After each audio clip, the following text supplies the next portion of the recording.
Professor André, chegou uma perguntinha aqui bastante interessante. O Vamos lá. segurado especial que se afastou do trabalho rural por mais de um ano e depois voltou, ele ainda pode se aposentar como rural? Boa, boa, boa. Esse aí é muito comum, né? Sobretudo aqui no Nordeste, o cliente aparece lá no escritório e diz: professor, aliás, doutor, eu trabalhei na atividade rural, fui segurado especial, ou trabalhei como empregado rural, mas depois de um período passei por uma necessidade, fui para São Paulo tentar a vida lá, passei lá 2, 3 anos, trabalhei em atividade urbana, mas depois não deu certo, voltei para a roça. E aí, do que é que vai acontecer comigo? Gente, isso aí é o chamado trabalho rural intercalado, tá? Então, que você vai ter ali um período de atividade rural, outro período de atividade urbana, com mais um de rural, ou até mesmo intercalado com ausência, né, de trabalho, períodos ali em que o segurado não trabalhou em nada. Bom, nessa situação do trabalho intercalado, nós vamos ter um disciplinamento na IN muito tranquilo, né? Por quê? Porque a IN prevê expressamente, lá no seu artigo 116, parágrafo 2º, inciso 5, combinado com o artigo 259 da IN 128, que esse período em que você se afastou da atividade não vai te prejudicar, desde que, somando-se todo o período rural, atinge aí o período equivalente à carência, que é de 15 anos, tá? Então, se somando o tempo rural, vai somar o tempo necessário para a aposentadoria, o fato de existir ali períodos que não tenham sido rural, ou seja, esse período rural ser intercalado com o período urbano, por exemplo, não vai retirar a possibilidade da aposentadoria, não.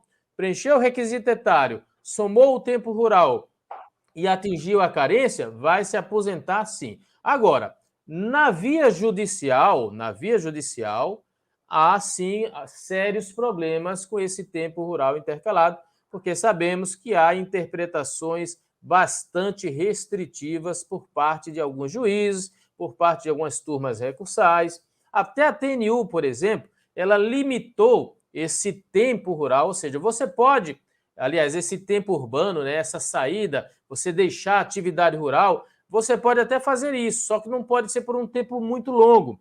Na visão da jurisprudência, né, da TNU, por exemplo, você poderia se afastar da atividade rural por até 12 meses, mas se você se afastar por um período maior do que 12 meses, quando você voltar à atividade rural, você vai até se tornar segurado rural de novo, trabalhador rural, vai contar esse tempo? Vai, mas você começaria a contar a carência do zero. Veja que absurdo, né?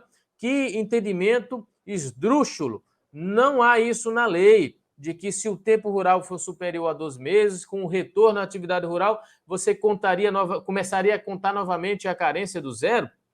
Já vi entendimento até pior, né?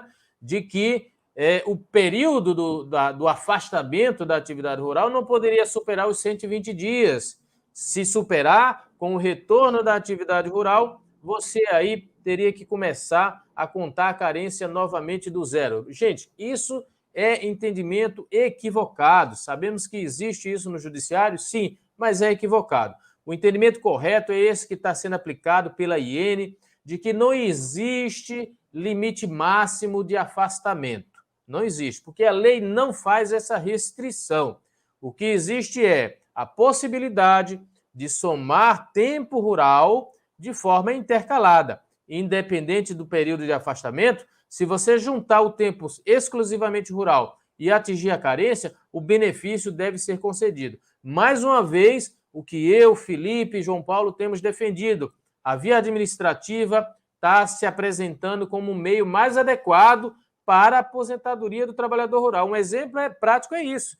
A IN vai ser seguida na via administrativa, o próprio CRPS também entende dessa forma, de que não importa o período de afastamento, somando o tempo rural, você vai ter direito a se aposentar sim. Então, leva isso para a via administrativa, insiste na via administrativa que você vai obter êxito, porque a via judicial, de fato, está bem restritiva, tá? Agora, outro detalhe, esse afastamento da atividade rural, com o retorno, o que é que a IN vai exigir? um novo início de prova material. Então, você está lá trabalhando na atividade rural, se afastou para realizar outra atividade por 1 ano, 2 ou 3, não importa. Voltou à atividade rural? Voltou? Beleza, vai contar de novo? Vai. Mas tem que apresentar, renovar o início de prova material a partir da volta, né? A partir do reingresso à atividade rural. Isso aí a IN exige, tá? Isso aí a IN exige. Então, você vai ter que cumprir esse requisito para poder conseguir o deferimento na via administrativa. Beleza, Alisson? É contigo.